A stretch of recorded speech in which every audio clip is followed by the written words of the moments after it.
خلیفہ کے ہم ہیں خلیفہ ہمارا، وہ دل ہے ہمارا آقا ہمارا، ہمارا ہمارا خلیفہ ہمارا، وہ دل ہے ہمارا آقا ہمارا، وہ دل ہے ہمارا آقا ہمارا۔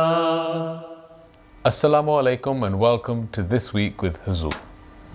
We are honored to present highlights from Jalsa Salana Germany 2025. Beloved Huzur Aidul Ta'ala bin Nasril Aziz graciously addressed the Lajna Imaila gathering during the Jalsa and also delivered the concluding address last Sunday. بہار آئی ہے دل وقفے یار کر دیکھو۔ As the sun rose over the quiet German countryside, thousands of Ahmadi Muslims from the country and beyond arrived at the Jalsagah, eager to take part in this annual spiritual gathering. By the grace of Allah, Jalsa Salana Germany commenced on Friday morning. Although beloved Huzur Ayyadahullah Ta'ala bin Nasril Aziz was not physically present this year, the hearts of the attendees remained full of love and devotion as they awaited his live addresses during the proceedings. کس قدر ظاہر ہے نور اس مبدأ الانوار کا۔ Hazrat Khalifatul Masih Ayyadahullah Ta'ala bin Nasril Aziz delivered two special addresses at the Jalsa Salana Germany virtually from Islamabad, UK. The Jalsa took place in Mendig, Germany. In addition to the Friday sermon, Huzur delivered an address to the Lajna Imaila on Saturday and the concluding address of the Jalsa Salana on Sunday. The Lajna session began with tilawat. أعوذ بالله من الشيطان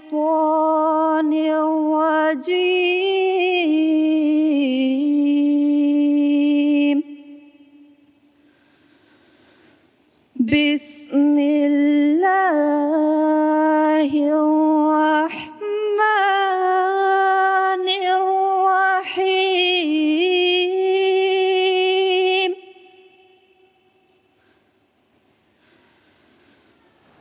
ما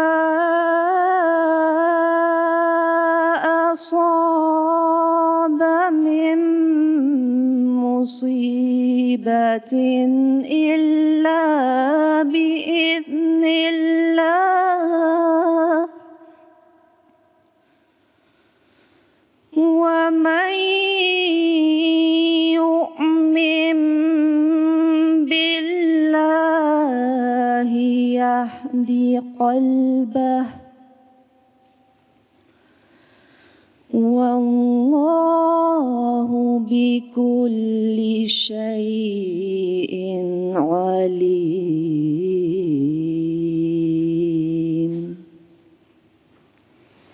ناظم انیکا شاکر صاحبہ۔ پیشوا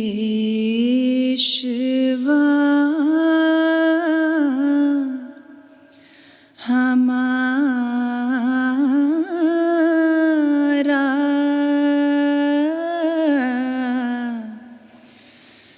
جس سے ہے نور سارا،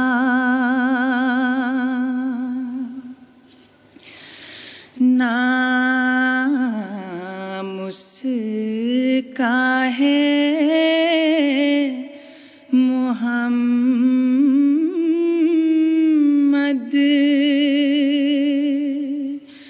دل بر میرا یہی ہے۔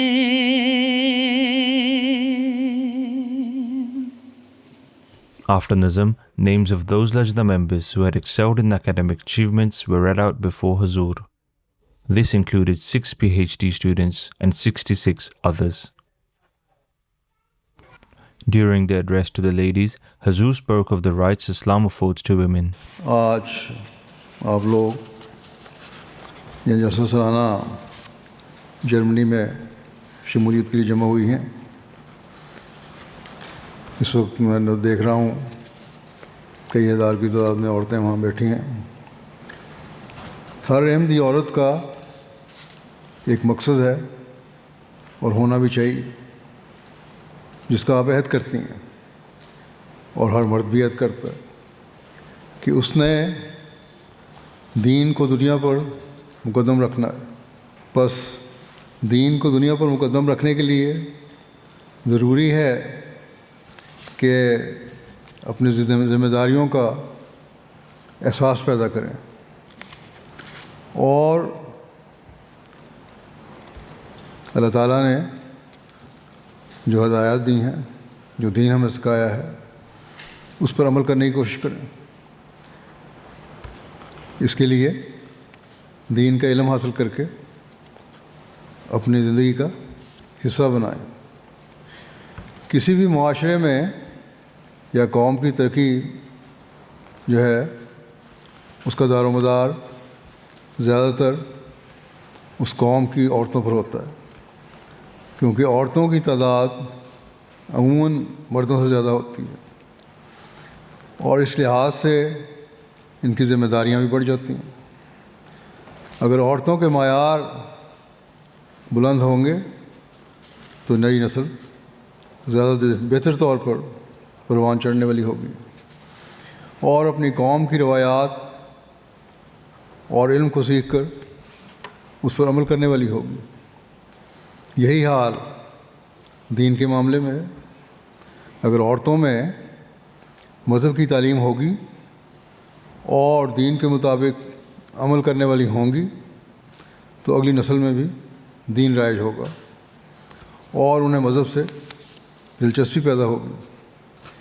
اس لیے اسلام نے عورت کو ایک خاص مقام دیا ہے اور اسے اس کی ذمہ داریوں کا احساس دلایا ہے. اس بارے میں اکثر بتاتا رہتا ہوں، لیکن جو توجہ ہونی چاہیے وہ نہیں ہو رہی. میں مردوں کو بھی توجہ دلاتا ہوں کہ عورتوں کے حقوق ادا کریں اور انہیں دین سکھائیں، اور عورتوں کو بھی توجہ دلاتا ہوں کہ وہ دین کا علم حاصل کریں اور اپنی اگلی نسلوں کی حفاظت کریں.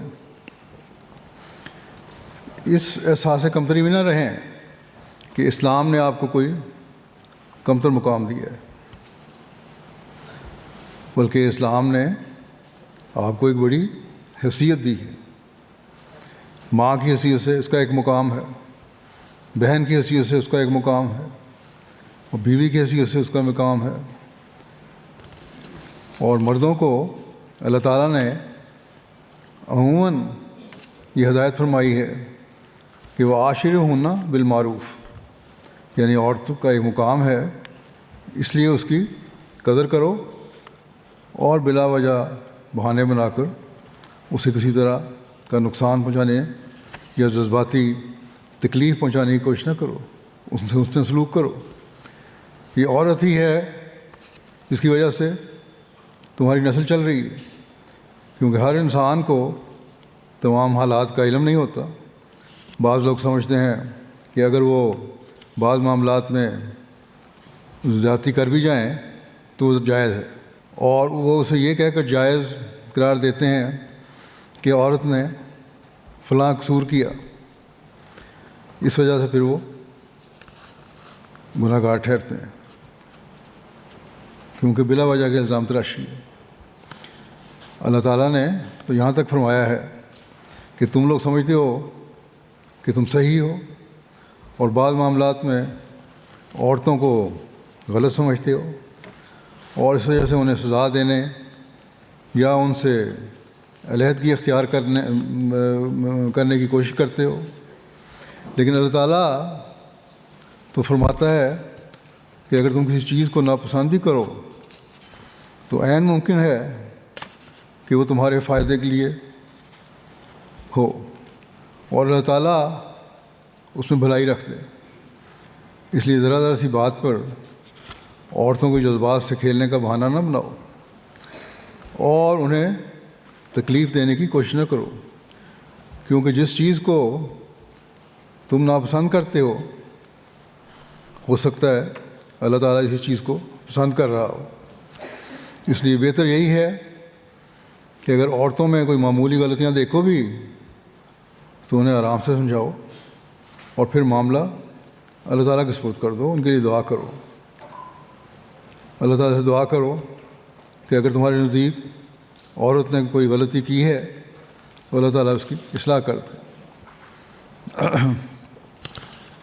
اللہ تعالیٰ نے بڑا واضح طور پر مردوں کو ان کے مقام کی وجہ سے فرمایا ہے کہ صرف تمہارے ہی جذبات نہیں ہیں بلکہ عورتوں کے بھی جذبات ہیں، ان کا خیال رکھا کرو۔ اللہ تعالیٰ فرماتا ہے واللہ جعل لکم من انفسکم ازواجا، یعنی اللہ تعالیٰ نے تمہارے لیے تم ہی میں سے تمہارے جیسے جذبات رکھنے والی بیویاں بنائی ہیں۔ بس مردوں کو یہ تلقین فرما دی کہ بلا وجہ ذرا سی بات پر عورتوں سے بدکلامی نہ کرو، ترقی نہ کرو یا بدسلوکی نہ کرو، وہ بھی انسان ہیں اور ان کے بھی تمہارے جیسے جذبات ہیں، انہی سے تمہاری نسل چل رہی ہے۔ اگر تم ان کو بلا وجہ صدمات پہنچاؤ گے تو ہو سکتا ہے کہ تمہاری نسل ہی تمہارے خلاف ہو جائے۔ بس اس بات کو خاص طور پر ہر عورت کو یاد رکھنا چاہیے کہ اس نے ہمیشہ دین کو دنیا پر مقدم رکھنا ہے اور اس کے لیے بھرپور کوشش کرنی ہے۔ اللہ تعالیٰ نے تو ہمارے حق قائم فرمائے اور مردوں کو کہہ دیا ہے کہ ان سے نیک سلوک کرو، یہ بھی تمہاری طرح جذبات رکھنے والی ہیں، اور ان کے دوسرے حقوق بھی ادا کرو۔ ہمیں اللہ تعالیٰ نے اور بھی بہت سارے حقوق ادا فرمائے ہیں، بس اس کے شکرانے کے طور پر ضروری ہے کہ ہم اپنے اور اپنی اولاد کی نیکیوں کے معیار بلند کریں، اللہ تعالیٰ کی رضا حاصل کرنے کی کوشش کریں اور دین کو دنیا پر مقدم رکھنے کی کوشش کریں۔ حضرت صلی اللہ علیہ وسلم عورتوں کو نصیحت اور خاص طور پر ان باتوں کی تلقین فرمایا کرتے تھے۔ بس حضرت صلی اللہ علیہ وسلم کے غلام صادق حضرت مسیح علیہ الصلوۃ والسلام جو حضرت صلی اللہ علیہ وسلم کی پیشگوئی کے مطابق آئے ہیں، تو اللہ تعالیٰ نے ان کو اس لیے بھیجا ہے کہ آخرین کو پہلوں سے ملائیں، کیونکہ حضرت صلی اللہ علیہ وسلم نے ان پہلے اجڑ، دنیا دار، ناز و نخرے کرنے والے اور دنیا کو ترجیح دینے والے لوگوں میں ایک ایسی پاک تبدیلی پیدا کی تھی کہ انہیں عبادت گزار عورتیں پیدا ہو گئیں، ایسی عورتیں پیدا ہوئیں جو ساری رات تہجد پڑھنے والی تھیں، ایسی عورتیں پیدا ہوئیں جو مالی قربانیاں دینے والی تھیں، ایسی عورتیں پیدا ہوئیں جو دین کی خاطر جہاد کرنے والی تھیں۔ بس حضرت مسیح علیہ السلام بھی اسی مقصد کے لیے آئے ہیں کہ جماعت احمدیہ میں بھی ایسی عورتیں پیدا ہوں جو دین کو دنیا پر مقدم رکھنے والی ہوں، عبادتوں کے اعلیٰ معیار حاصل کرنے والی ہوں، مالی قربانیاں کرنے والی ہوں، اپنی اولادوں کی نیک تربیت کرنے والی ہوں، گھروں کو پرامن بنانے والی ہوں، اسلام کا پیغام اپنے عمل اور تبلیغ سے اپنے ماحول میں پھیلانے والی ہوں، اور ایک ایسا حسین معاشرہ قائم کریں کہ اس معاشرے میں جو بظاہر ترقی یافتہ معاشرہ کہلاتا ہے، یعنی یورپ کا معاشرہ، وہ دیکھیں کہ اعلیٰ اخلاق احمدی لوگوں میں پائے جاتے ہیں۔ احمدی عورتیں وہ ہیں جو مالی قربانیاں بھی کر سکتی ہیں، جو دین کو دنیا پر مقدم رکھنے کے لیے ہر قسم کی قربانی کے لیے تیار ہیں، اور جن کا اولین مقصد خدا تعالیٰ کی رضا کو حاصل کرنا ہے، اور یہی وہ چیز ہے جو دنیا میں امن و سلامتی قائم کر سکتی ہے۔ After the inspirational address, Hazur led dua. اب دعا کر لیں۔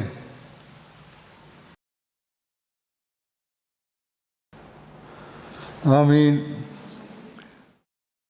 After the dua, the Lajna members gathered in Germany had the opportunity to sing taranas. میری دعائیں ساری کریو قبول باری، میں جاؤں تیرے واری، کر تو مدد ہماری، ہم تیرے در پہ آئے لے کر